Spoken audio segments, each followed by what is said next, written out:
Hey,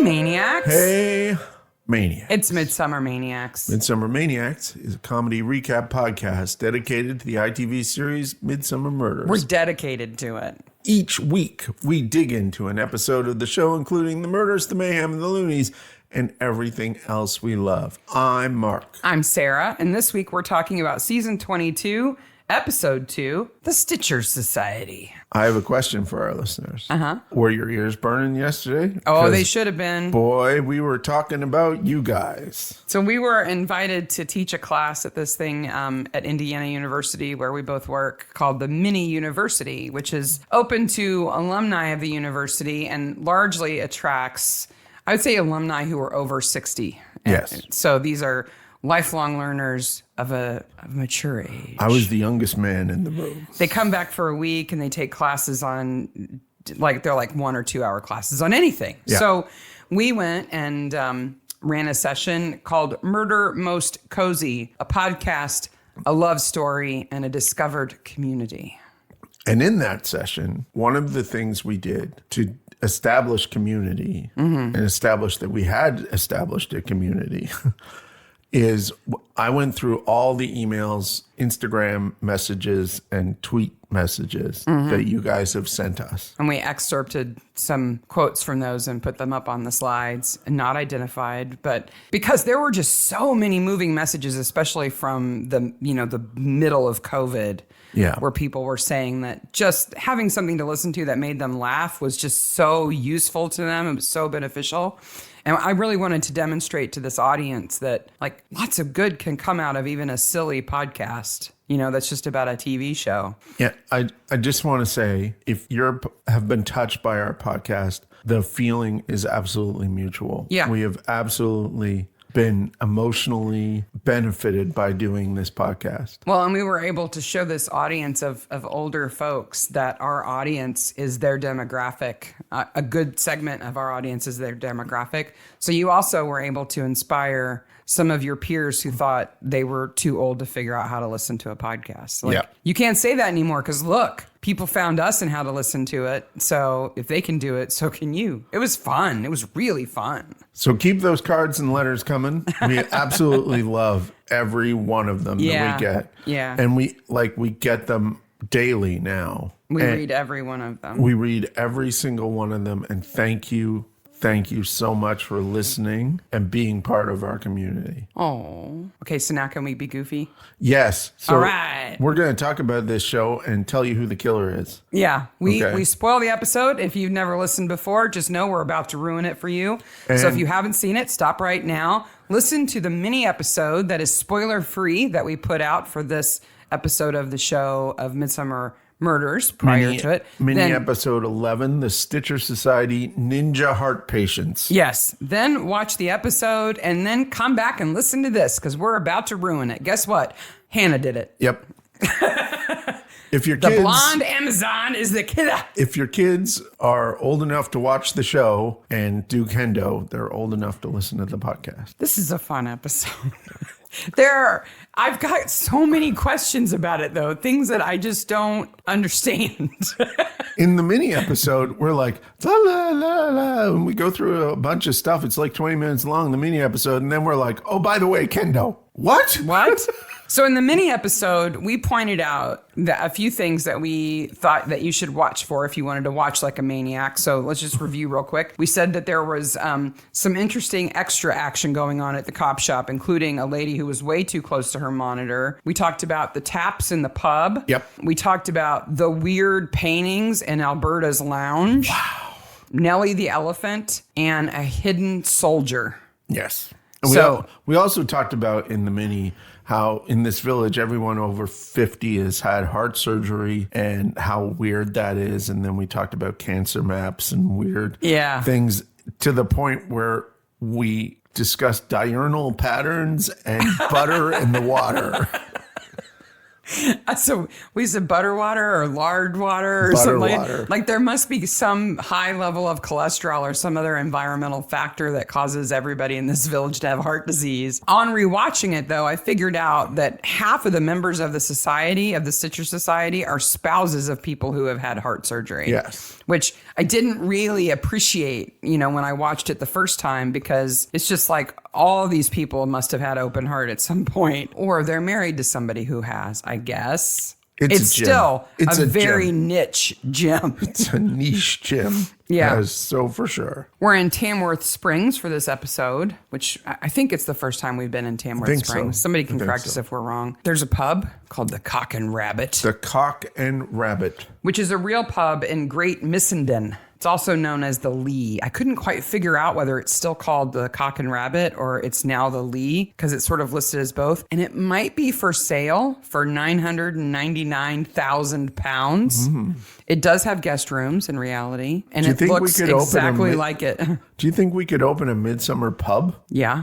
Like have a little village pub that was the Midsummer pub. And if you came there, you could get food and drink that was related to Midsummer. Yeah, and I think it would be a very successful pub. Wow. But we'd have to kill everybody who stayed there. Well, yes. If it was an inn, most certainly. Yeah, if it's an inn, like one guest tonight gets murdered. It's also, and this is weird to say, but it's almost a step too far. And Finn,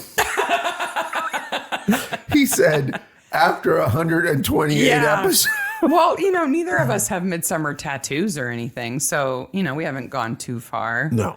But if we were to open a business, that was the other thing about yesterday, about the mini university. Those people wanted us to make money. Yeah. They almost seemed affronted that we didn't make any money off the podcast. Like, do you know how you could monetize that? Do you know how much money you could be making? And we're And like, they were sure that Acorn or whoever was making Midsummer was going to come after us. yeah. No. Like, why would they? We have a positive relationship with them. Yeah, they're not going to sue us. No. Especially since we don't make any money. Well, absolutely not. Those old people were like, you should be cashing in. Yeah. We're not interested in That's not our cashing. thing. Nope. Toby. Oh my gosh. Poor Toby. We start years ago. 5 years ago, 5 years Toby ago. is being hunted by a lynch mob. Toby. It's poor It's a man. dog's name. No, the dogs are called Teddy and Bear because they're memorialized on the gates of the Stitcher Society. I didn't notice that. Who does that? Who Ted. puts their dogs in picture frames and hangs them outside? They're like, set the dogs on them. Like, It's so terrifying. Toby has a hurt leg and he's trying to escape from the following people. So there's, There's Alberta, yes, Mimi, Yes. Georgie, Harry, and Gideon. Gideon. Yes. Yeah, basically anybody over 50 in the village is after him. Now, do you think that they have already had their open heart surgeries, or did they have them since then? We know Toby's had his since then. I think maybe half and half, maybe. Because I was kind of wondering, like, is that some kind of karmic retribution on these people that after they ran Toby out of town, they all had heart attacks? Because it would serve them right. They're just horrible people. They're It's- ready to kill him. It's scary. It's really scary. I understand later why he has kind of flashbacks Some about it. PTSD. Why too. he would ever be willing to come back there, I don't know. I would never want to come back there. It's Earth, scary. Would he ever come back to that spot? Yeah, I Especially. would never want to go in that village No. green again. No. So they're after him because they're all convinced that Toby has killed Viola, who is Alberta's sister. Now, you've seen some pictures of Viola, Mm-hmm. right? How old do you think she is? In the photos, Yeah. in her late 30s, probably. Yeah, she's listed in the newspaper article as 61. What? Yeah, I don't know what happened there. That's a mistake. I thought she was listed as being like 38. No, it has her name and then 61 in brackets afterwards. She doesn't look. She's not No, 61. she's not that old. No. And I mean, they're about to release the dogs on him, these two German shepherds. Yeah. He runs into his sister's pub. Julia and Cooper own the Cock and Rabbit. I want to call it Cock and Robin. The Cock and Rabbit. He runs in there. He's terrified for his life. Yeah, he is. He's banging on the door. He leaves that night and he doesn't come back for 5 years. No. And in the meantime, he has open heart surgery. He should not ever come back there. No, I wouldn't. Yeah. Not until all those people are gone. For sure. Meanwhile, Put some more butter in the water. You can take care of those people. now in the present, the Barnabys are walking along. That's the only thing I don't like about this episode is this whole health kick weirdness. Yes. Sarah is pushing greens on John, trying to make him eat healthier in support of Betty's health week at school. They eat this healthy dinner. Betty's not even there to see them eat it. I don't understand how she's supposed to be influenced by them being willing to participate. No. And this has been done in this show better. Yes. In one of the worst episodes. Yes. Poor Tom Barnaby had to eat, bananas and kale or something gross like that. Yeah. So let's just skip that part because it just doesn't do anything for the episode. The rest of it is so much better. The motorcycle is being ridden by Harry Marks. Harry Marks. Who's the solicitor of the village. Poor Harry. He's having a tough time. But he has the most wide-ranging practice. He does everything from wills to criminal trials. Yes, he does. Well, which, no wonder he's not very good at it. Yeah, small-town lawyers sometimes have to do a bunch of different things. Yeah, but not criminal law and civil law. They don't do both. So he pulls a cigarette out here. Oh, it's a joint. You think it's a joint? Oh, yeah. Okay. Because everybody jokes about how high he is. Yes, he's high all the time. What I was impressed by was when he shows up at the Stitcher Society and takes his shirt off. That prosthetic for his zipper. Yes. His chest is super hairy. It is. That could not have been easy to apply that prosthetic. All the zipper prosthetics are really good. Even Hannah's, because it's like tucked into her cleavage. Yeah. Which, fine, whatever. Make any boob jokes you want to. But having applied prosthetics to people, I could tell you that a point like cleavage like that, where the skin is so folded, it's really hard to keep prosthetics adhered to skin like that. It's like putting one on the inside of your elbow. It would be really hard to keep it in place correctly. But all of the prosthetics are super good. But I'm guessing that Harry's chest got shaved a bit, just a bit. Yeah, just a bit. Just down the middle. He's played by Keith Allen, by the way. Have you been smoking? Smoking hot. Yeah. That makes no sense as an answer. Keith Allen, who plays Harry, was in The Toxic Avenger Part 2. Of course he was. That classic. Duh. Not Part 1. No. Part 2. Part 2. Toxic Boogaloo. Toxic Boogaloo.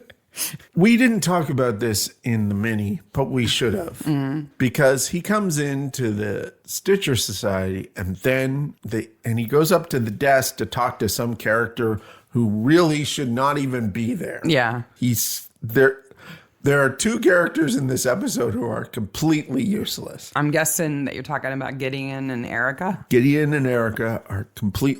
What is Erica? She's a nurse. I guess. She wears scrubs. They treat her like a doctor too sometimes. Yeah. But they don't actually say she's a nurse. She gives Georgie the news that she has to have open heart again. What? No, you wouldn't do that. And she runs the front desk at the Stitcher Society too. Yeah. The Stitcher Society front desk. Mm-hmm. Wow. Did you have a look at that? There's a lot going on. The following are in the sculpture area behind the desk. Mm-hmm. So they have a silver bust, like a torso bust. Mm-hmm. There's a silver diver, 4 silver dancers. There are 6, I think 7 anatomical heart statues. Okay. 3 weird shapes that I'm not sure what they are. Like, this is all behind her. Are there 5 of anything? No. Because this is sounding like the 12 Days of Christmas. 6 anatomical hearts, 5 things I can't recognize. Then there's a whole anatomical torso dummy, the ones that you use to educate people about where their organs are. Yes, plus 2 signs and a sign on the counter for the Stitcher Society and 3 big pots on top of all this. I just don't know what any of these people do for a living because all they seem to do is Stitcher Society stuff. Well, they exercise, they go on outings, they have meetings, they have little clubs, they do confidence building exercises. Like, when do they have time to live their lives? That is answered by the next thing I saw, which is a screen that has an incredibly booked up schedule in it. Yeah. There's only like 12 members, and they're all jam-packed busy. And I was like, what is that application that she's using to do that scheduling there? And spreadsheet. Yeah. It didn't look like a spreadsheet. It looked like some app. Mocked up to look like an app. So this I'm assuming that the Stitcher Society is in an outbuilding on the grounds of the Tombs estate, yeah. Right? But I don't think it's Gideon's family home. I think it's Alberta's family home. I think so too. I think Alberta is the money here. And I think he took her last name. Yeah. Because he's a Tombs. Yeah. Right? Because she said, oh, Daddy used to take us on shoots. You know? Yeah. And so I think it's her family estate. I think so. So they must have opened it after Gideon had open heart surgery, and she nursed him back to health every minute of every day. Yes. She goes on and on. I was waiting for her to give details we didn't want to know about the care he needed. She is very different than she is in the Relish episode. Oh my gosh. Lizzie McInerney, I'm going to say her name is. Yeah, she was in Sauce for the Goose. She was Caroline Plummer, where she was writing a cookbook, you know. But man, she is like super pucker-faced, sharp-eyed mad in this episode. She is. She is cutting. Yeah. Like 3 words, and she would make me break into tears, I think, just having a conversation with her. She is, woo, hot. She's very sharp. Hey, everybody, we have a new member. It's Toby. Ah! Wow. Talk about not making you feel welcome. What was Gideon thinking? I do not know, because clearly he's an idiot. He thinks he has evidence that proves that Toby didn't kill Viola. That's what you start with. So you bring everybody together. You show them the evidence. You change their minds. Then you bring Toby in. Then you bring Toby in. Not, but I have evidence. I'll show you later. No, that's not going to work. These people were ready to kill this man. He was so ready to kill. I don't know why Toby would do it. I mean, that's an ongoing theme in this. Why is Toby there? Yeah. Get out, go away, don't ever come back. You don't want any of these people. Your sister can come visit you wherever you're living. Don't go there. It's not a big country. It's 2 to 4 hour drive. You get you most places. Yeah. I tried so hard to find out what the kendo headbands said. Yeah. They have Japanese characters on them. Japanese characters on them. And I could not find out what they had written on them. Now, I did find out that there are lots of fake ones that have really stupid things on them in Japanese that us non-Japanese speakers wouldn't recognize, like Big Loser and stuff. Yeah. It looks just as cool, but it says something really bad. Yes. But I couldn't figure out what theirs said. It just made me think of Karate Kid, you know, yeah, the headbands. Definitely. And the weird sort of color changing in the kendo area. Like it's red sometimes and blue sometimes.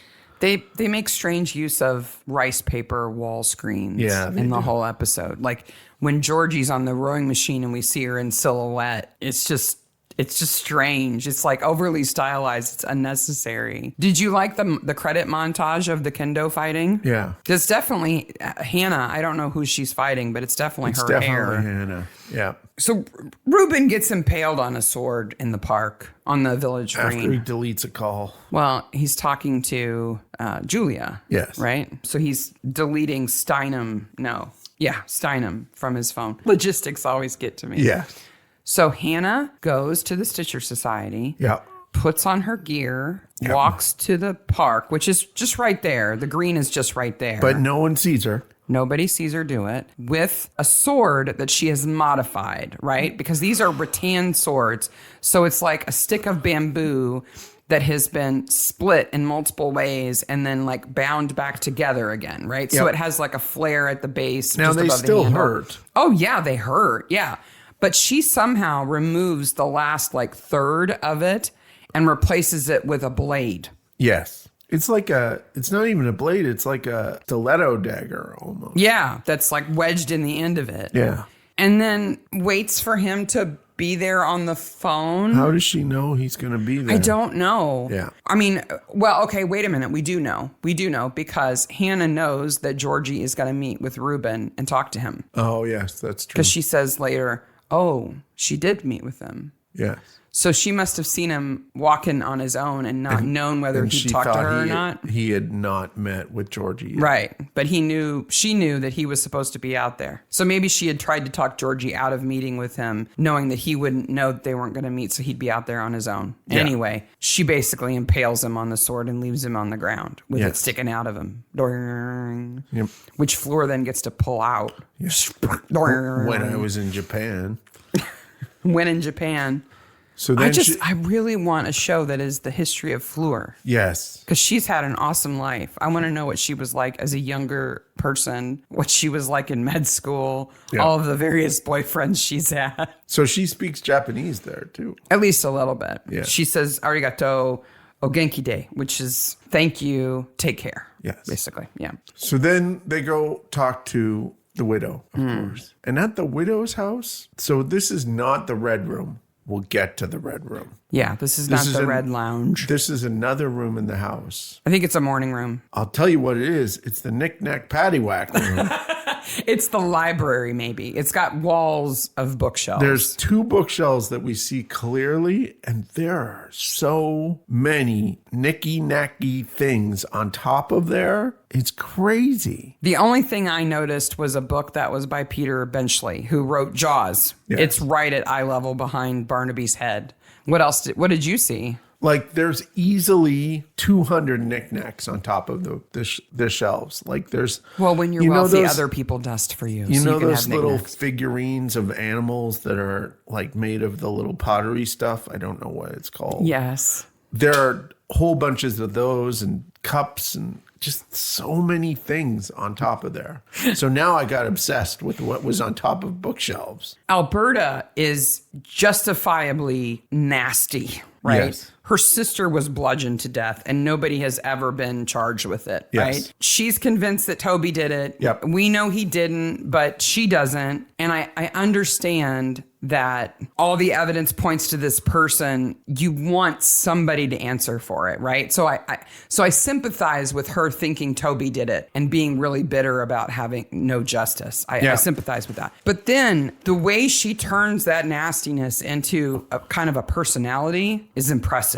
Yeah. When Harry shows up and puts his hand on her shoulder and she whips around and goes, "Why are you still here?" Yeah. It's like, ouch. Harry, go, run, dude. She's gonna rip your head off. She doesn't need you. It's all. I know you need the money. Wow. She's just cuttingly nasty, but I understand why she is. I'm not judging her for it. I get it, but she's so good at it. Hey, I'm trying to sell the Stitcher Society. This is what it is. Okay, next scene. The whole selling of the Stitchers. The 3 most useless characters are the woman trying Gideon, to buy Erica, and Jocasta. Did you notice that sometimes Jocasta has an accent and sometimes she doesn't? She's an interesting actress, that's for sure. Uh-huh. And back at the pub. So Toby's at the pub. Right. With his sister and brother-in-law. He's staying there. And I'm like, wait a minute. There's different taps in this pub. New beer in Midsomer. Yes. Laden. No, that's not the new one. So Costin Ales we've seen before. Right. But we have Costin Special Ale here, which is a new brand. I thought the Dragonfly ones were new. The Loddon, Loddon beer is actually an actual company. Oh, cool. They have, on the taps, they have Ferryman's Gold, Hullabaloo Best Bitter. Then there's a Cock and Rabbit Original down lower. And then they have a Hoppet Classic Bitter. But they don't have, which I found on their website, which is lodenbrewery.com/buy online, as a Hocus Pocus Old Ale. Oh. Yeah, they seem to be a really cool company, and I love their designs. And that's what their tap signs look like. And I don't know why they got left in, because they're prominently left in. Mm-hmm. I would say that it's definitely on purpose. Yeah. What do you think of McAnally? I'm like, who is this person again? What? Who? Oh, he's Scottish. What's his character trait? He's Scottish. See, to me, he screams like ex-con or PI. Yeah. Like, as soon as you see him, you're like, either he's an ex-con doing a menial job because that's what he can get and he's grateful for room and board. Yeah. Or he's a plant. Yeah. He's there for another reason. It's written all over him. Yeah. And the actor sort of helps with that. I think his name's Michael Nardone. He looks to me like a policeman or an agent or a gangster or something like that. And that's kind of the role that he usually plays. But who names their kid Mac McAnally? I don't know. Makes you think, eh? Mac. Makes you think, eh? Eh? Hey. We're also, we go investigate Georgie a bit, and she shares some papers. So this is the Midsomer Mercury that we see. Wait a minute. All this time, when we've been seeing the Midsomer Mercury in episode after episode, Georgie runs that paper. She is a big deal. I can't think that she runs that. She says she does. She runs the entire county newspaper. Yeah, I don't think so with the writing in that article. Oh, yeah. She certainly doesn't know about impartial reporting. She calls Toby a monster that should be behind bars. It's a trial to put this monster behind bars. Did you go to journalism school? I love the glamour shot she has on all of her bylines, too. Yes. It's like, look at me, I'm all out of focus and soft. Yes. And like, she clearly was attached to Viola. There was a romantic relationship there. She should not be writing articles about the person who's accused. No, there is that too. Like, she has a clear conflict of interest. Yeah. Because I doubt she's exposing in the first paragraph, just so everybody knows, this person who was murdered was my girlfriend, but I'm impartial as a journalist. This monster, put him behind bars. Yeah, it's just horrible reporting. Yeah. They say she didn't pull any punches, which is, wow, that's an understatement of the century. Lots of people are related here, too. Yes. Alberta and Gideon have a son, Reuben. Yes. No, I'm sorry. I completely screwed that up. Alberta and Reuben have a son, Gideon. Yes. Okay. Then Julia and Cooper are the parents of Erica. Yes. But Erica's last name is Marks, according to IMDb. That can't be right. No. Because she would be Steinem. Yeah, she would be Steinem. Wow, I'm completely confused. She can't be... She's Julia's daughter. Yeah, and she can't be, what's his name, son? Cooper? Cooper's daughter. Why not? No. Okay. If her last name is Mark. Yeah, she's got to be Harry's daughter. Then so were Harry and Julia married at some point? I don't think so. I'm very confused by that. And then there's Mimi Dagmar, who owns D&D real estate. Yeah. Which just made me think Dungeons and Dragons every single time I saw it. With Viola. Yes. Whose last name started with a D. Her last name was Dagenham? Viola Deepend. Deepend? Yes. So wait a minute. Then that means that Toombs can't be Alberta's last name. It's got to be Reuben's last name. Yeah, and so Alberta's last name has to be Deepend. Her maiden name. Yeah. Oh, it's so confusing. It's confusing. One thing I did notice in the newspaper article was it said that Mimi had been divorced 3 times. This was her 3rd divorce. Oh, wow. Are you surprised? It also said that Viola was 61. That's the article. I'm like, no, she wasn't. We were talking before we started recording today, and we both agreed that Mimi is like one of the most evil people ever in Midsomer. Oh, we will get to how she evil. is. She is. Wow, super. Psychopathic kind of levels of evil. But the biggest suspension of disbelief I have in this episode is that Mimi had anything to do with Toby. Toby may be a fine gentleman. He's not a looker. He'd be marrying up. He's marrying up. Pretty big there. time. Yeah. And he's not particularly wealthy either. It's not like we find out that he's a millionaire and that's maybe why she married him. Since she is a psychopath. She Flirty McFlirty pants. Oh my gosh. Mimi's over the top. I love how she describes Georgie. She says, she's all smocks and sandals. Yeah. Smocks and sandals. Unlike her, Hannah Waddingham, who plays Mimi Dagmar, is 5'10". Yeah. And regularly wears 4-inch heels. That's what she goes jogging in is 4-inch heels, which would make her 6'2". Yes. So it's like 5'10" really isn't that tall. I mean, you're 5'10". I'm 5'10". And you're not ginormous, but you don't wear 4-inch heels. Average. Yeah. But I don't wear, not out. Not where people can see. Yes. But I think she, as an actress, she accentuates her height. Yes, I think she wears kind of tall hair a bit. She wears the heels. She is very put together. She is extremely put together, flirty McFlirty pants. When she and Barnaby first encounter each other on the street. But yes, she's a flirt, but most of the time, not all the time, most of the time, it's kind of classy flirting. Every once in a while, she goes over the line like, do you want me to be? Yeah. And do you know how far away from me you are? Yes.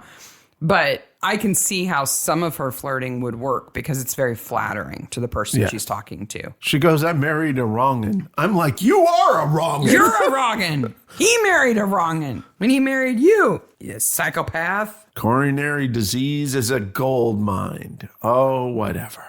Making money off of people who've had open heart surgery. So they make a big deal in the Citrus Society about not only are they there to have checkups and stay fit, but they're also there to recover from the mental impact of having a near-death experience, having open heart, and what that does to you psychologically. Yeah. So I was looking into that because I didn't doubt that things like depression and anxiety would result from having that kind of surgery. Absolutely. So I believed that. What I didn't know, the medical profession is so awesome for their terminology. Okay. What I didn't know is that there is a recognized cognitive issue that can be caused from being on a heart and lung machine. Okay. So when you have a bypass, a machine pumps your blood for you, right? And air and oxygenates it for you while the surgery is going on. And afterwards, you can have sort of brain issues as a result of being on that machine because it's different than your own body. Yeah. You will not believe what they call it. Okay. I don't know what they call it pump head. Oh, pump head. Yeah. Wow. After open heart, you can suffer from pump head for up to a year. So you have a lack of focus. You might not remember things. It's like this kind of fog that you have. And they call it pump head. You suffer from pump head. Pump head. It's just wrong. Yeah. I mean, there's this big, long medical term for it. But in conversation with patients, doctors call it pump head. Yeah. Wow. And there's pump head treatment centers. That's what they call it. Wow. It's so bad. That's super bad. I'll show you pump head. I used to think Barnaby was smart. And then I saw him try to give a dog Brussels sprouts. Why is he suddenly turned stupid? Dogs can have Brussels sprouts in a limited amount. Why you would ever give it to them? But everybody warns you, it may be good for them. They're vegetables and, they've got a lot of fiber in them and that's great for a dog. But they will cause flatulence. That's an understatement too. Yeah. Oh my gosh, can you imagine how bad it is? I can't look at a Brussels sprout and not get heartburn. I mean, they just kill me. Heartburn. I love them, but they kill me. Olive is getting no Brussels sprouts. I can only sprouts. imagine what would happen to Patty if he ate that whole bowl. Oh he would explode. That poor puppy would explode. He's smart not to eat them. There's a dude looking at video screens. Okay, if they're running a hotel too, and there's two of them, somebody has gone into his room and would have seen all these screens. Well, but he's a lodger, so they're not cleaning his room for him, right? And they're not cleaning Toby's room either. I guess not. I love the wallpaper in Toby's room, by the way. Who puts murderer on Toby's wall? Cooper, the landlord of the pub. Oh, that's right. He does. Because he's trying to get him to leave. He's trying to get him because he's trying to sell the pub. Yeah, but did you notice the awesome wallpaper in Toby's room? No. So the majority of the wall is bare or painted, but over on the side, where murderer kind of ends, there are these weird rectangles of wallpaper with spaces in between them, as if imagine you had a shelving unit up against the wall and it was open on the back and you wallpapered inside the spaces that the shelving made, but then you took the shelf away. Oh, that's weird. Yeah, that's what it looks like. You can't possibly rent that room. I'm sorry. There's no way you can rent that room. It is unfinished. So I understand. And Toby's room looks like an attic, unfinished room. Yeah. But Mac's room has dark wood paneling and he has a small bed. But other than that, it's a beautiful room that they let the handyman live in. And I not just the fact that he has all that equipment, he looks like he's on surveillance at that desk. And you got to put that up. Yeah. People are going to notice you putting that up. Now, he is a handyman. So he has all kinds of excuses to be on a ladder outside the pub. Yep. But not on that tree in the village green. Keith, get out of that tree. And how far does that wireless camera signal go? Oh, those are good cameras. Good cameras. That can go from that tree all the way back to the pub and get audio. There's audio. Yeah. It's crazy. It's good that they say he's a PI because only somebody with some training would know how to do that kind of surveillance. Yeah. But he would have so many hours of footage to watch to catch anybody doing anything. Nothing. Squirrels, fox. Look, there's a peacock, whatever, a car. There's crazy guy on his motorcycle, whatever. You almost ran over my dog. You got the wrong guy, copper. Okay, are you a lawyer? Wouldn't you behave better than that? Yeah. So we go to see Alberta again, and she's in the room now. Now we get the red room. Yep. The lounge. The lounge. That is jam-packed, full of crazy. Yes. Especially the family portraits. Yes. And this is why I thought this was her family estate, because these portraits are obviously of her and her sister and a brother. Yeah, in all Looney Tunes. So in one of them, the sisters are dressed in like Sunday dresses, sitting on the lawn, and the brother, who is their children, the brother is standing behind them with a broken open shotgun across his arm. I call that one Brother's Got a Gun. Now, we will put these pictures. Yes, we have screenshots. Yes. You can sing along to the Aerosmith song. And there's a little doggy. Brother's got a gun. Okay. And then the other one That's My Pig. That's the name of that painting. The brother has a pig. A big pig. A really big. It's a hog. And he's got like his hand over it. Like, no, I'll take care of my pig. Yeah. The sisters are hanging out of a gazebo. Yeah. Like they're going to touch the pig. And he's like, no, my pig. It's just weird. I kind of want one of them, though. They're so weird. And then there's lots of photographs of Teddy and Bear. Yes. The most uncreative dog names ever. I guess it's convenient. You could just go Teddy Bear. And that's calling both of them at once. She is so good here because she's just... Oh, she's so nasty. She's so nasty. And the thing is, she just gets nastier and nastier every scene. Is this the scene where she goes, well... They couldn't have been seeing each other. Oh no, it's the next scene where she goes, she was a lesbian. Yeah. This is Georgie and my sister. They were lovers. She says lovers with like 5 syllables. Lovers. She also gets in her son's face and says, I'm disgusted. If you weren't my son. Yeah. And then just looks at him.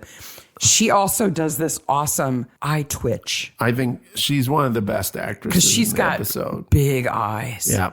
And she doesn't blink. And then she does that little twitch at the corner of her eye. It's like, back up, Gideon. Back up. Mommy's mad. You don't know what she's going to do.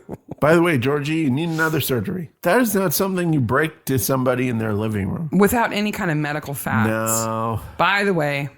Okay, now I'm going to leave. So we find out later, speaking of Erica and her medical exams, we find out later, it's a pivotal piece of information, that Mac, though he is part of the Stitcher Society, has no scar, right? Yeah, yep. He has not had open heart surgery. Yeah. So he's insinuated himself into the society without good reason to be there. Yeah. Wouldn't they have done an entrance exam before he joined? You would think. Like, you wouldn't just let a former heart patient come in and start working out without giving them a once-over to make sure they're safe to do it. If they had a doctor or a nurse or a doctor nurse or whatever she is. I assume that she would have, because she says it's part of the procedure that if you leave the society, we give you an exam before you go. Yeah. I would assume they would do one when you got there. And I mean, Harry walks in the door and just starts taking his clothes off because he's so used to them checking him over. Like, I hate to come back to what, is she a nurse or is she not a nurse? But she tells her that she has to have surgery. That's a doctor's job. She says, by the way, I got the results from your cardiologist, and he says, you know, there's a murmur. So why is the cardiologist not telling Georgie this? That's what should be happening. Yes. Yes. So how did Mac avoid them seeing that he didn't have a scar? I don't know. Like, did he say, I'm very modest about my chest. I'm sorry. I mean, you can put the monitor on outside my shirt, but I have a bad scar. I'm man boob sensitive. Yes. I can't possibly let you see my moobs. But I'm going to show the whole neighborhood them when I show Mimi. He's so angry Yeah. at Mimi that he forgets that his sexy terry cloth bathrobe isn't closed. Wow, that's some terry cloth. McAnally, the moob sensitive man. Because that's the only way he would have got away with it. Yeah. I'm very traumatized. Speaking of traumatized, I still have pump head. You can't possibly see my moobs. Harry getting his picture taken to be in a dating profile. Oh my gosh, I love Harry's dating profile. Hearts still beating because broken hearts need love too. Motorbike man seeks pillion playmate. That just sounds nasty. It does. Will you be my pillion playmate? That's like, it would only be worse if he said motorbike man seeks saddlebag babe or something. Why is that entire thing in there?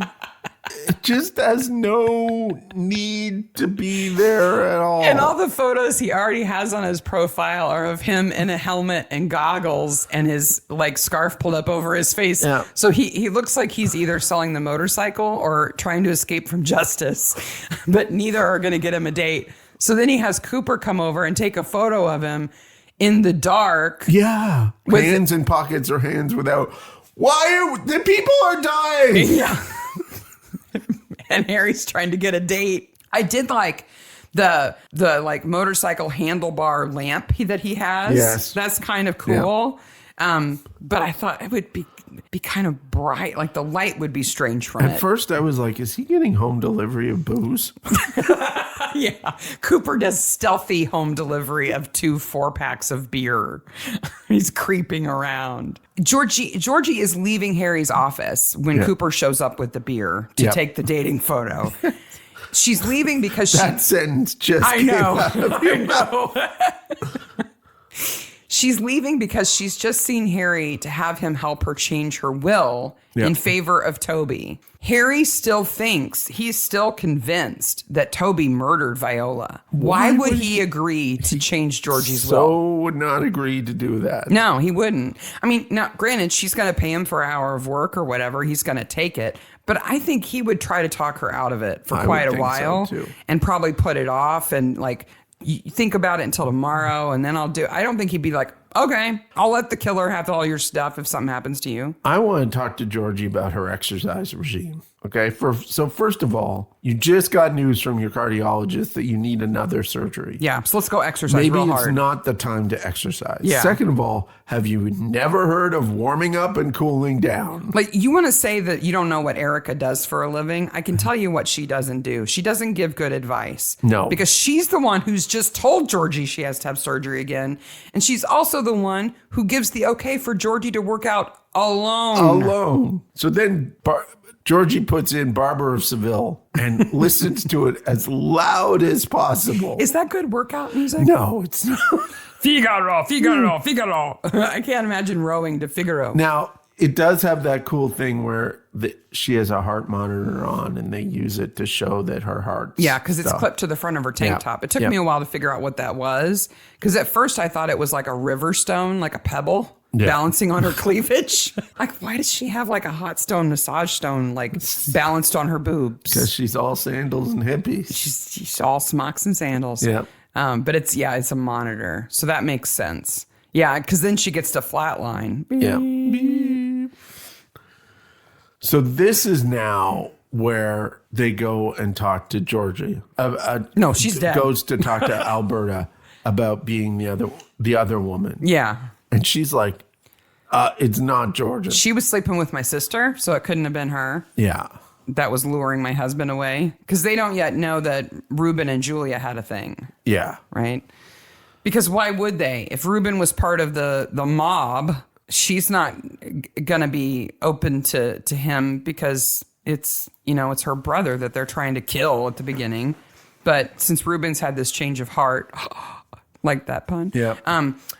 he said this. He's been convinced that there's evidence. I don't even think that Ruben has seen the evidence that Mac claims to have that exonerates Toby. No. He's just taken his word for it that it exists. Meanwhile, Mimi is everywhere trying to sell everything. Right away. Right away. She's going to sell the pub that Cooper thinks he can sell without his wife knowing. Yeah. Isn't she going to notice when they don't work there anymore or live there anymore? I've sold the pub. The moving trucks are here. What? Honey, why are you packing stuff in boxes? I forgot to tell you. I sold our house. Last week we talked about dumpable offenses. That is selling the house without telling the other person. That's a dumpable. It is right out. Right out. Unless you both really wanted to sell it and you were like, surprised, I found a buyer. Yeah. And they paid way over the asking price. Aren't you happy? And like, oh, yes, that's awesome. I didn't think we would ever do it. Yeah.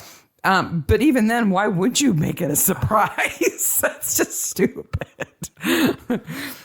And Mimi is so evil. Not only is she trying to make a buck, not only is she flirting in McFlirt pants, but she's also like, it was my ex-husband. He did it. He did it. He did it. He did it. Yeah. Like, let him go to prison for something I did. Conscience at all. Let me rile up all my friends to sick their dogs on him. Yeah.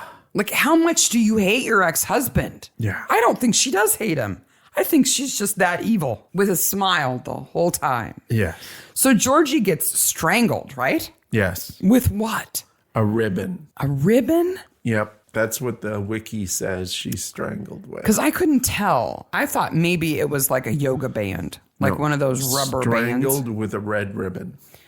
A yoga band would be better, don't you think? I would think that the headband from the kendo stuff, which is now completely forgotten. Oh, yes, it's gone. It's gone. Yeah, those might not be bad. But, you know, if they had good forensics, they'd pick up sweat on her skin from somebody else. Somebody else. So you get that touch DNA stuff. But they don't really do that in Midsomer. But no. Yeah, I was just thinking that one of those stretchy rubber bands would be, it would hurt too. It would like give you a burn too, I think. Yeah. Because they're kind of rubbery, latexy. Anyway, a ribbon? Yeah.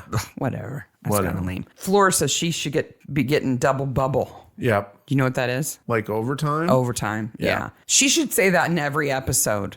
Yeah, she should. That's like the permanent state of being in Midsomer is if you're in police or if you're in forensics, you work all the time because there's just dead people everywhere. Ruben sacked Gideon. So no one cares. No one cared when he did it. No. No one cared now that it's over. Like, it's why Ruben there? Ruben's there to get killed, honey. It's Gideon who you don't think should be there. I know. I keep getting their names mixed up too. Why is Gideon there? I just don't know. We go to the cop shop for the first time in the episode. Yep. For the most amazing extra ever. Yes. We have a photo of her to share with you. She's in the foreground. Yes. And she's looking at a monitor and she's using a pen to point to things on the monitor for her own reference, like she's trying to read along with something. Yep.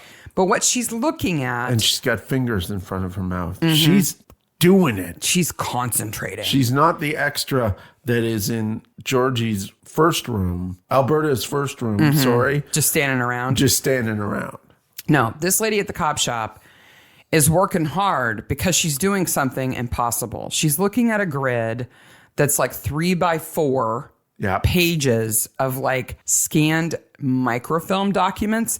They're tiny. They're like 1.5 inches tall each. They look to be handwritten. And it's only the middle third of the screen. And she's trying to read them. Like the first third of the screen is like some form. Yeah. And then the second... Like she doesn't even have these things full screen is what we're saying. The middle third is this document. Yeah. And then the last third is like a file explorer. Yeah. And she's focused so hard. There's no way she can read them.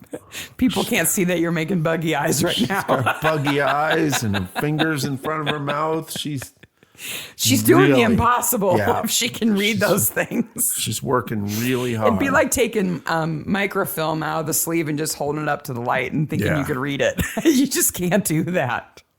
Does Mac have a Mac? No, it's a PC. It's a PC. Okay. Yeah, I had to check that too. So I was like, Mac and Ernie, the bashful Moob man, has a Mac. Okay. 2 people have died. There's a crazy lady running around. Barnaby's trying to get a chocolate bar. Let's have a shooting party. What? Before we go to the shooting party, we have one of our Watch Like a Maniacs things, though. Yes. When Winter is bustling across the village green to stop Harry from taking off on his motorcycle, we see the elusive statue of a soldier. There's a memorial there, and the soldier statue it's an outline of a soldier. It's really cool. Yeah.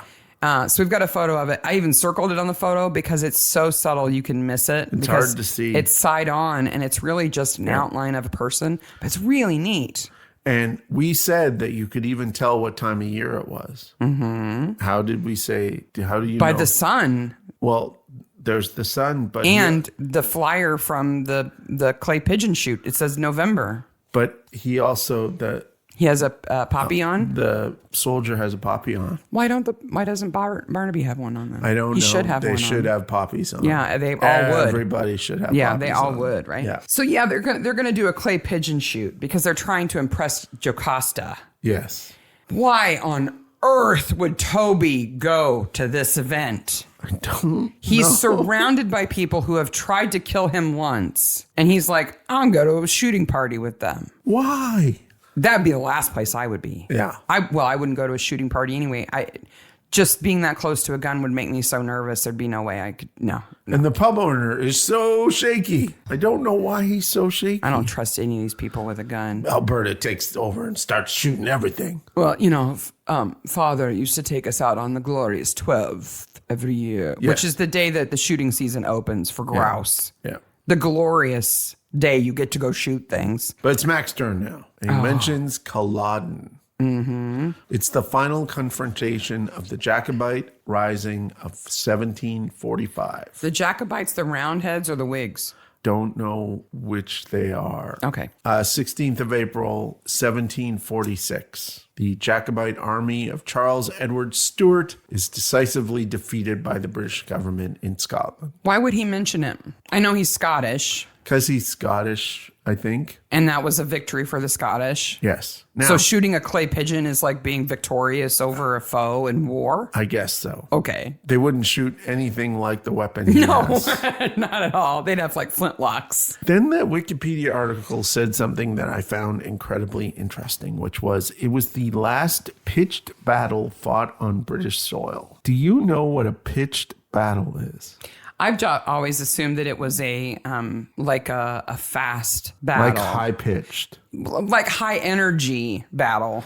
That's almost exactly what it isn't. Oh. A pitched battle, or sometimes called set piece battle, is a battle in which the opposing forces each anticipate the setting of the battle and each chooses to commit to it. So basically... So they say, do you want to fight on this field? And they say, yes, we agree to fight on that field. It's one of those stereotypical, everybody lines up and just walks at each other shooting. Yes, it's not a siege or an ambush. It's like, we're going to meet here at this time. And we're going to flip a coin to see who has to face the sun. And we're going to have a fight right here. It's the worst kind of battle. That's so weird. Like, that's such a holdover. Yeah. Yeah, I would have thought a pitched battle meant like, it was like furious. Like stuff was flying everywhere and, it was kind of crazy. Why I was like, that's the last pitched battle? Yeah. But then I was like, when would there be another one on British soil? And then I was thinking about it. I'm like, there were probably pitched battles in the Revolutionary War, for certain. But that's not a British soil. No.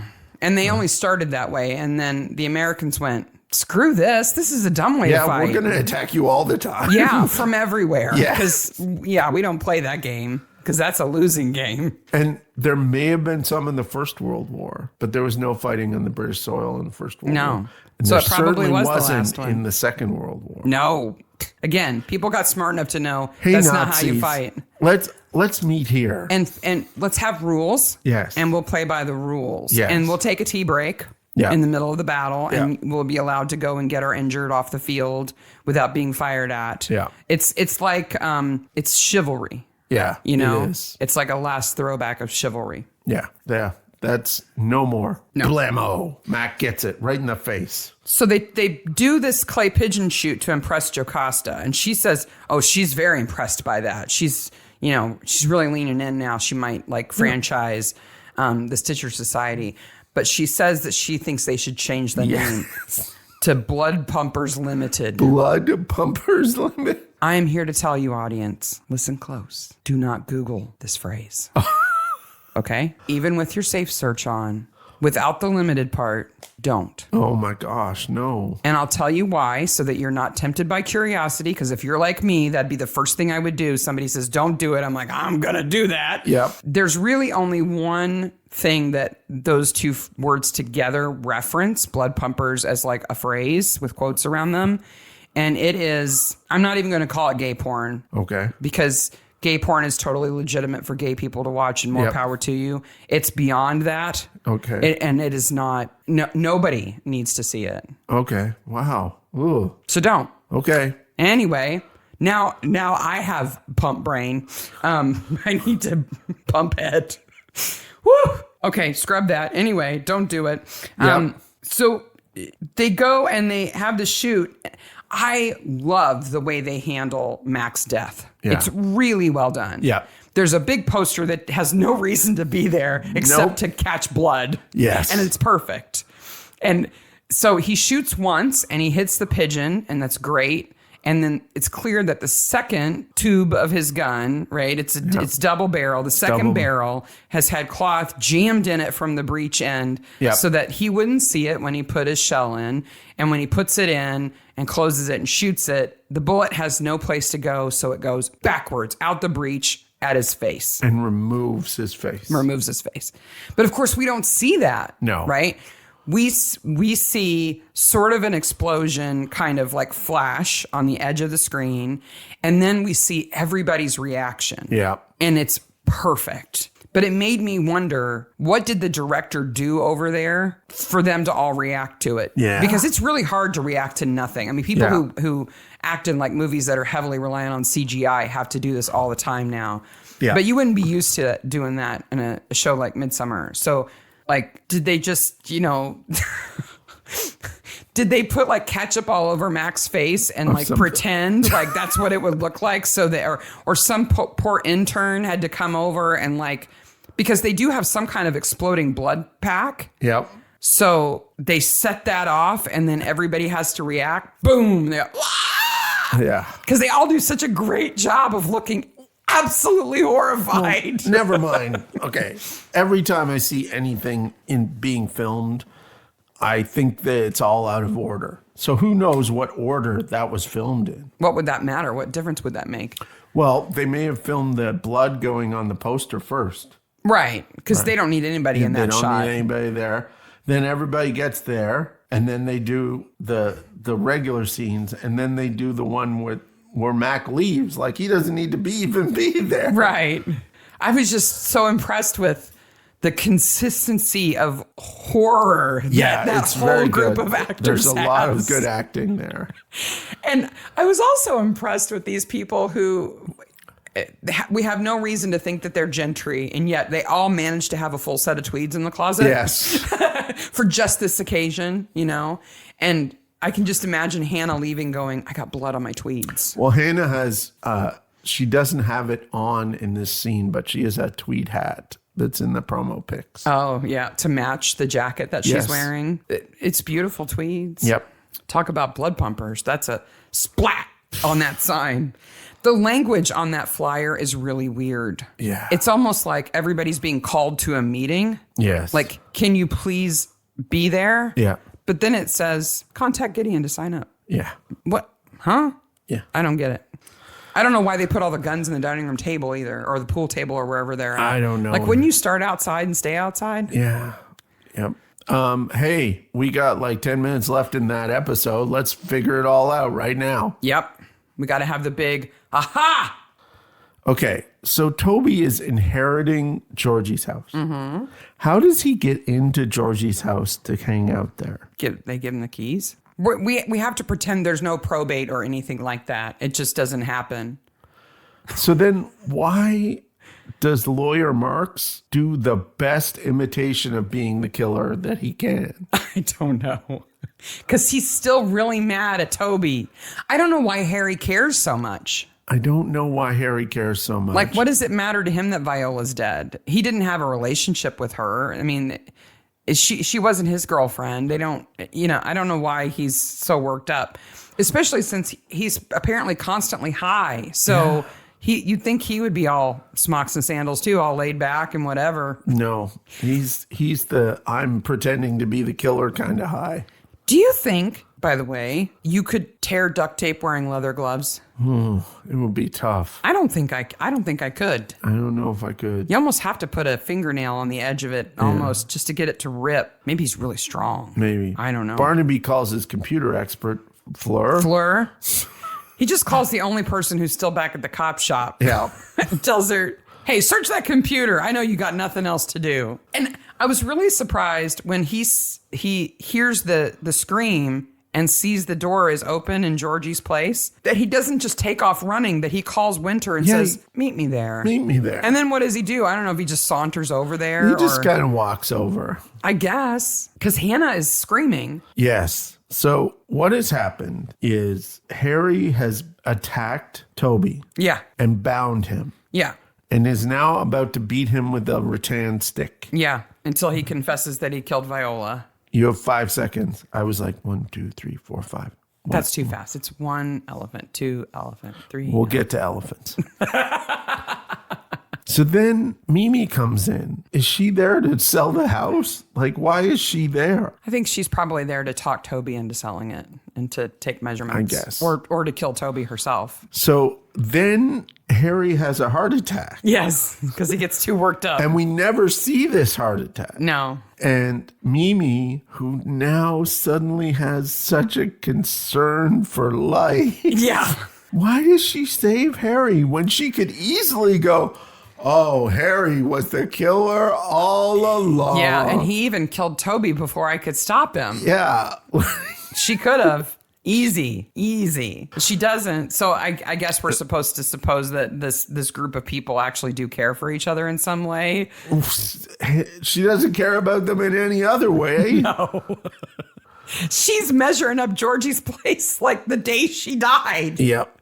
Like she kills her in the evening and the next morning she's measuring her house and taking photos. Just a heartless. And she's singing Nellie the Elephant. She's singing Nellie the Elephant, which is a song that people are taught in CPR classes so that you get the pace of the compressions correct. Nellie the Elephant is not a song that we would sing, right? To keep the compressions correct. No. So if you had to pick a song that would help you do the compressions fast enough, because you need to do 100 a minute. It's much faster than you think it is. Yeah. What song would you pick? I would pick Staying Alive because that's the one I've seen commercials about. The VG song. The VG song. So Staying Alive, Staying Alive. So it's like boom, boom, boom, boom. Yeah, Staying and alive, that's a good speed. Yeah. And Staying Alive is a popular song to do it to because it's easy to remember in that situation because you're trying to keep somebody alive, right? And it has the right beat. And we know that like the UK Heart Foundation has done ads. Yeah, Vinnie Jones has a great ad. Has a great ad. Where he's a gangster because that's who Vinnie Jones always plays. Well, when he's not a football player. Though who is also a gangster. People would challenge that he was a football player. Yeah. He may have received some red cards. Yeah. So I knew that's why she was singing Nellie the Elephant. So I went to look to see what other songs were taught to be used for CPR. But what I did was I looked up the Nellie the Elephant CPR thing. I found a research article, and then I looked to see what articles cite that article to see whether people had tried other songs in studies to see what was the best song. This is going to go badly. I found a gold mine. Okay.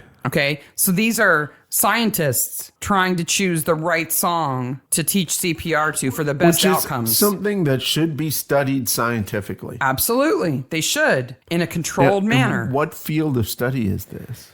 So it's emergency health. And you see some of the articles were from like pediatrics, because they're talking about giving children CPR and what song should you sing then. And, it's like a whole range of medical fields, right? But in all the ones I looked at, they're doing like is this song better or this song better? Okay. Because there's two things you got to do. You got to do the compressions at the right speed and at the right depth, right? Yes. So if you do them too fast, you tend to not push deep enough. It should be about 2 inches of compression, which makes it ineffective, right? If you push too slow but far enough, you're likely not to save them either because they won't get enough blood through their body, right? Yes. I knew I was onto something when the first article in the results had this title: Achy, Breaky, Makey, Wakey Heart, a randomized crossover trial of musical prompts for CPR. Somebody had some fun with that. Achy, Breaky, Makey, Wakey. Makey wakey. So what these people did was a controlled study between two songs: Achy, Breaky Heart, Yes. Don't Break My Heart, My Achy, Breaky Heart, Yes.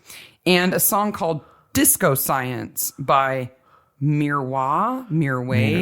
We'll link to it. It's the weirdest video I have ever seen. I'd never heard this song. I had to look it up.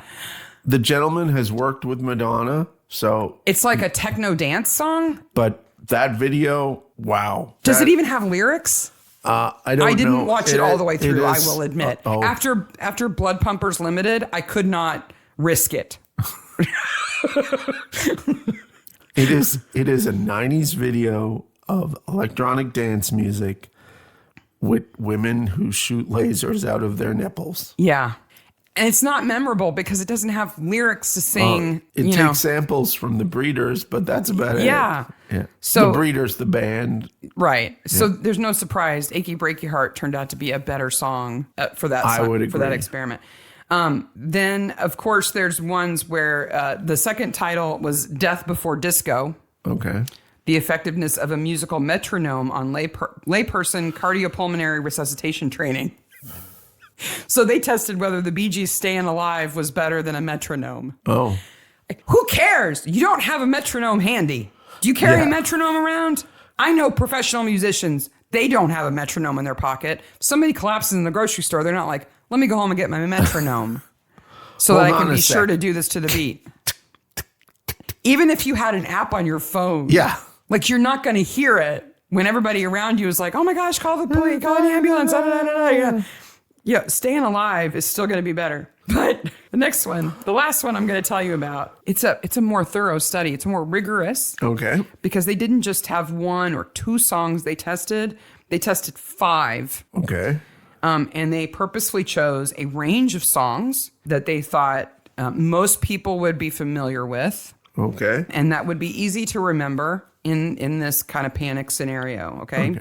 The title is How ABBA May Help Improve Neonatal Resuscitation Training. Okay. Which ABBA song do you think they chose? Now, it's got to be memorable and it's got to have a fast beat. He's over there bopping in his head to every ABBA song. Voulez-vous. Voulez-vous. Aha. That song? Yeah. Wow. Do you think people remember all the words to that song? To be fair, it's more like, aha. It's breathier than that. No. Do you want to guess one more? Waterloo. No. What? SOS. What? Yeah. What is that song? It's, darling, if you love me, dun, dun, dun, dun, dun, dun, SOS. That song? Oh, okay. Yeah. Okay. But like you, that's all I remember of that song. And I really like ABBA, but I can't conjure the rest of that song. I've never seen an ABBA show, but I did see Erasure do an ABBA show. They probably did a good job. Which was a party. Yeah. So the other songs they chose, remember, fast, familiar to most people. Okay. So they did ABBA SOS. Okay. They did Stayin' Alive. Staying Alive. Jingle Bells. Jingle bells, jingle bells, Batman smells, Robin laid an egg. Da, da, da, da, da, da. Yep. Joker got away. Hey, Yep. yeah. So that's a good speed. Then Gloria Gaynor, I Will Survive. I will survive. But no, first I was afraid. I was petrified. Okay, the person's dead. Yeah. Plus, I don't think you should be singing about outer space when you're doing that. The I will survive as long as I know how to love. I know I'll be alive. That's fast enough. But somebody would be like, no, don't do the verses. Just go to the chorus. And then the last song was Strauss's Radetzky March. Oh, okay. Do you know that song? No, I don't. You'd know it as soon as you heard it. Okay. It's not quite like the William Tell Overture, like bum bum bum bum bum bum bum bum, but it's that kind of song. It's a march, right? Okay. So it has the 4-4. Yep. Yep. Which song do you think won? Staying Alive. No, ABBA, SOS. Oh, well, yeah. That was in the title. Yeah. But that's for neonatal resuscitation, right? Yeah. And then this last one was metronome versus popular song. So you think, oh, this is going to be a song I recognize. Yeah. But the song that they chose is a song called Men Are Ships, Women Are Ports. What? First of all, what? Yeah, men are ships, baby. Yeah. Women are ports. Ports. You want to No. put your ship in a port? No. Okay. That's a Mimi line, isn't it? Yeah. It's a song from Hong Kong, and it is easy listening. It doesn't even have a beat. I don't know why they chose it. It's really bad. I looked it up on YouTube, and it's like a Celine Dion kind of song. Easy listening Chinese music. So if you take anything away, 100 beats a minute, 2-inch compression, and sing Staying Alive or Achy Breaky Heart. Yeah. and maybe you'll save somebody's life. That's our PSA for this episode. And now let's return to the episode. And Hannah Waddington does the range of acting. Does she just tell the ambulance, forget it? Like, he's awake, so he doesn't need an ambulance anymore? No. If his heart had stopped and she started it again, he still needs to go to the hospital. He still needs to go to the hospital. But poor Harry just lays on the floor the whole time going, what the hell is going on? Because she goes from, oh, Barnaby, you're so silly, to, it's all your fault. Actually, I didn't come for Harry. Did I, Mimi? And she's I'm flattered, but you're married. Yeah. Like, that would stop her. She's so good, though. Like, deflect. You must be on Harry's weed. Yeah. Well, isn't he, by the end of it, sitting there with a joint in his fingers or something? I think so. But like, as soon as Barnaby says enough that she knows, okay, he actually has the evidence. He actually does know that it was me. This is all Harry's fault. Oh, it's not that. This is all Harry's fault. Yeah. Like, she turns into a viper. She whips around on him, points her finger at him. Like, whoo, there's another woman. I don't want mad at me. Like, whoa, Mimi's big mad. And then Barnaby tells her that Mac was conning Reuben. So that there's no actual evidence. No. So she killed all these people because she was trying to stop evidence coming out. Yeah. Because she killed Viola. Yeah. And she thinks that evidence is going to prove Toby didn't do it. And she did. Yep. And so she's got to keep that evidence from coming out. And it never existed. And that makes her crack even more. Oh, yeah. Because the way she explains how she killed Viola, which was, she just stepped in front of me. Would you think less of me if I told you it was an accident? Yes. She didn't like the way I did business, so I just picked up something heavy, and she ran into it 3 or 4 times. 3 or 4 times. She's a psychopath, and she's just smiling the whole time. Like she expects him to go, oh, never mind, let her go. Yeah. Winters is just like, whoa. Imagine Mimi in prison. Oh. She's going to run that joint. She is going to run that joint. She'd be like, can I wear heels with my striped outfit? Sarah, I got to tell you, the thing that I've learned from this episode is that we've been using fridges wrong. We have? Yes. How? You put things on plates in fridges. Oh, you're not supposed to like put them in containers or anything, right? You just put them on a plate. Just put them on a plate and put them in the fridge. And that is all that's in your fridge. You have no condiments, no ice, no milk, no... Well, if your kid is doing a project at school, you change everything about your life to be supportive of it. So you just completely empty your fridge and then buy only vegetables and put them on plates. Oh, okay. I'm a little upset still after all of being sick last week because I'm like, Patty, if you eat that, you're going to be sick. Don't, Patty. Don't. Don't, Patty. And where do they come from? Why are there even sausages in there? On a plate. Just sitting on a plate. Like those are leftovers, right? That is not healthy. No. Like those are leftovers, right? Because who cooks 3 sausages and just puts them in the fridge? Yeah. So they had them for a meal? I guess. I think Betty made them. When nobody was looking, Betty's like, screw this healthy eating. I'm making some sausages. And then she leaves them on a plate. Well, I'm going to cook in a tie. And Petty... Take off your damn tie, man. He carves pumpkins in a tie, too. Oh. And then Patty steals it and eats it. Just, again, John like I said. knew how to relax at home. I don't even know what he thinks he's trying to make. He doesn't have the same ingredients as the people in the video have. No. He has radishes and carrots, and they're talking about peppers and mushrooms. They don't have plates and stuff in their fridge. If our child put a plate in the fridge like that, I would be like, what are you doing? Are you broken? Are you broken? We have Tupperware. We have containers. We have plastic wrap. We have bags. That will protect it. We'll keep it from falling off the plate, at least. At least. You can't store anything in a fridge if that's how you store it. You can't stack anything if it's just sitting on a plate. Never mind, there's a crisper drawer for a reason. That's where vegetables go, right? Not on plates. Sometimes you get hooked into something and you just can't let it go. I'm going to just put 3 sausages on a plate and watch you go crazy. Not how a fridge works. Imagine what their freezer looks like. Oh. It's like a scoop of ice cream sitting on the shelf. It's in not a bowl. Not in a container. Bowl. No, it's on a plate. It's just sitting there. Like an ice cube on a plate. An ice cube on a plate. A whole bunch of plates in there. Wow. So that's why Betty's never around. Her parents are insane. The only thing I want to say about Stitcher Society to end off is we need Hannah Waddington to return. We need a return villain, and she has what it takes. Oh, she could escape from prison. She could escape. Or she could get out early, like something super early. Yeah. She is a villain that needs to recur. Oh my gosh. Can you imagine just seeing her walk down the street towards the camera? Yep. You're like, she's supposed to be in jail. It would be as good as the Rainbirds coming back. That is exactly what I thought. Are you guys listening? Yep. ITV people? ITV people. She should come back. Yes. Because, Ted Lasso took her away. She's been plenty busy doing amazing things. She's done all kinds of amazing stuff. But Ted Lasso's one more season and it's done. Yep. So she'll have the time. If you haven't watched Ted Lasso, go watch it. Go watch it. But bring Hannah back. Yeah, bring Hannah back. She's known for being super tall. She's not that tall. When she gets in the police car and she's full on doolally, I'm like, we need to see her again. I kind of want her to come back not glamorous. Yeah, and like you wouldn't even recognize her because her hair's down and she's wearing like jeans. Something. I can't imagine Hannah Waddington in jeans. Yes. So, best corpse. Nice corpse. Ruben, Georgie, Mac. Well, we don't see Mac. Nope.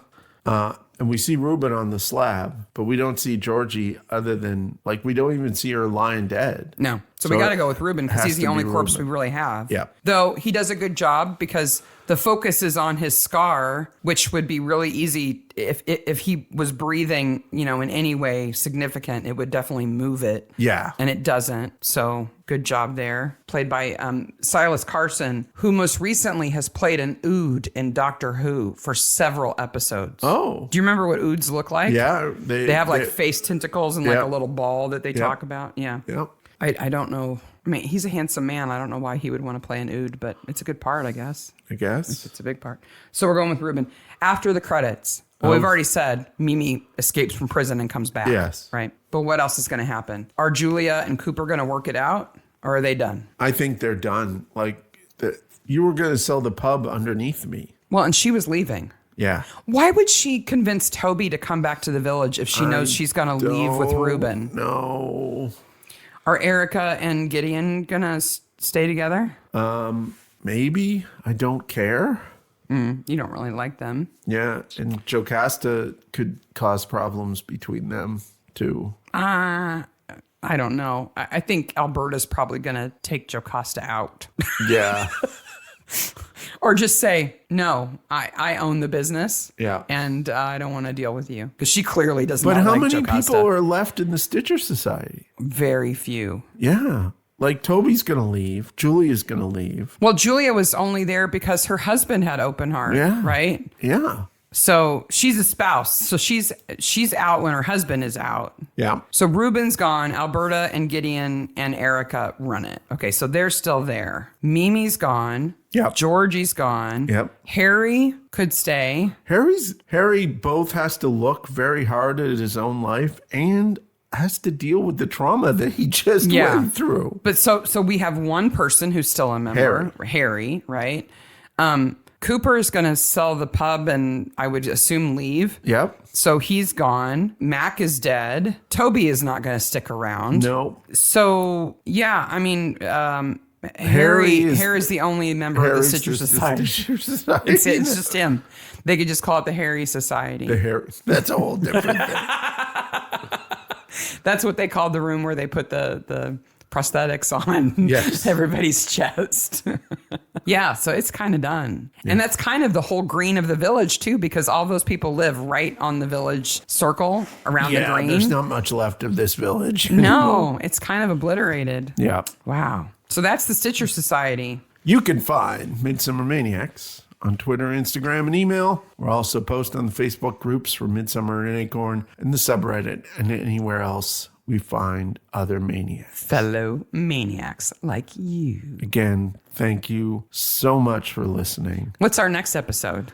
Our next episode is Happy Families, season 22, episode 3. So now this is a weird episode because remember there were these 2 episodes and then a big break. Uh-huh.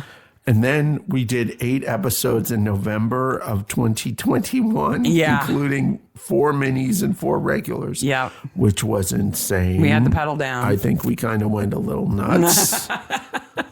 But Joshua is our guest for the mini episode for Happy Families. Yeah, because it's about the guy who gets killed owns a game company. Yes. Right? Yes. Yeah, it's fun. So it's a good one. So they're all good ones. What am I saying? I always say that, and they're all good. Listen to the mini episode, and I'll tell you what. I'll do a challenge for the reader, for the listeners. Earlier they were viewers, and now they're readers. A challenge for the listeners. If you want Joshua to come back and do the episode with us, let us know.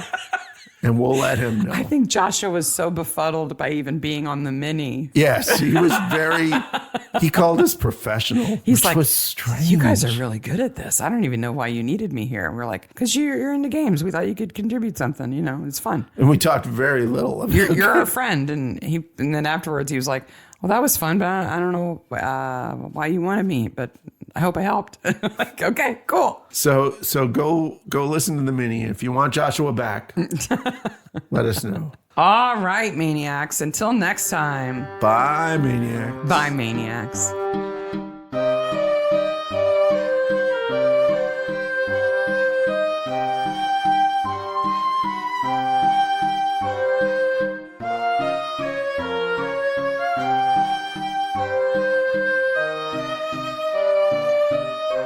What episode was set in Tamworth Springs? I don't know. The episode, it's near Badger's Drift. No, it's not Badger's Drift. Now I got to look it up. Yeah, we'll have to do that again. Yeah. Don't ask me questions you haven't prepped me on. I thought I could remember it. Because I don't know the answer.